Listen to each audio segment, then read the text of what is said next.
la position de chaque cœur, c'est Dieu.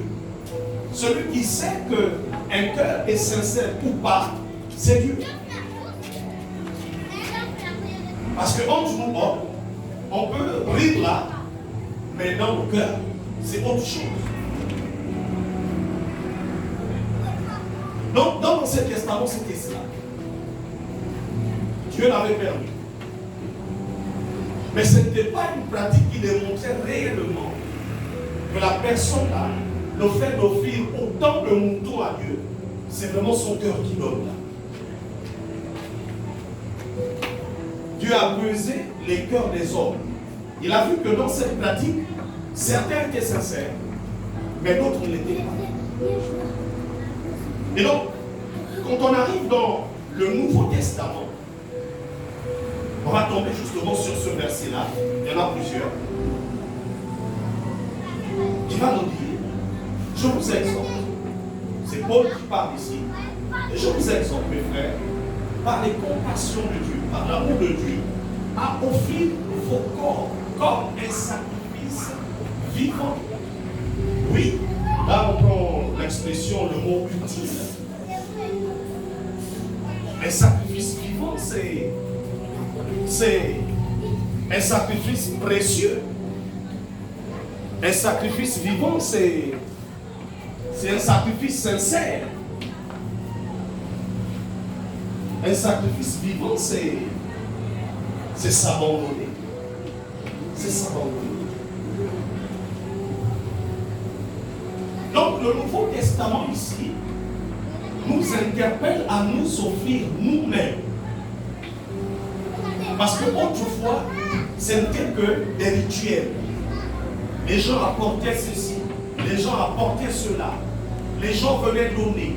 Donc il y a des choses qui ne manquaient pas dans la maison de l'Éternel, en termes de biens. Parce que chacun apportait quelque chose. Mais, or Dieu, ce qu'il a toujours voulu avoir en abondance dans sa maison, ce sont les cœurs des gens. Ce sont les cœurs. Ce que Dieu veut avoir entre ses mains, venant de toi, c'est ton cœur. C'est ton cœur.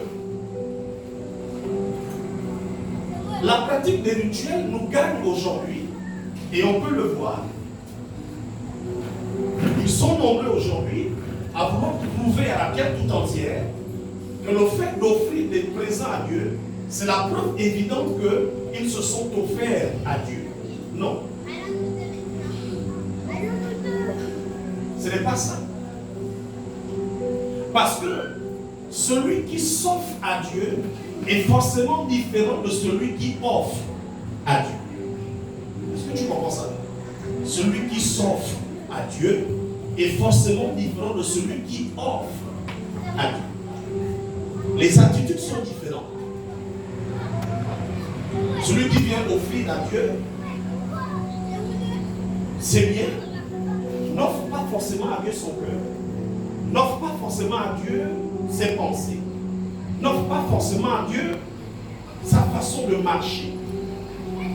Parce que lorsqu'on s'offre à Dieu, on est impacté au nom de nous. Le cœur est touché. Et quand le cœur est touché, la façon de parler est différente. Et si la façon de parler est différente, c'est que la façon de penser est également différente. Celui ou celle qui a offert son cœur à Dieu aura du mal à garder par exemple la haine dans le cœur. Aura du mal à garder la colère dans le cœur. Celui qui offre son cœur à Dieu pas forcément parler comme Dieu, penser comme Dieu, agir comme Dieu, ou désirer ce que Dieu désire. Ça, c'est celui qui s'offre à Dieu comme un sacrifice vivant. Parce que, en lisant également le texte, le premier mot qui nous interpelle, comme je l'ai dit, c'est offrir son corps comme un sacrifice vivant. Ici, il n'est pas dit d'aller se suicider physiquement, d'aller mourir. Non. C'est une mort spirituelle.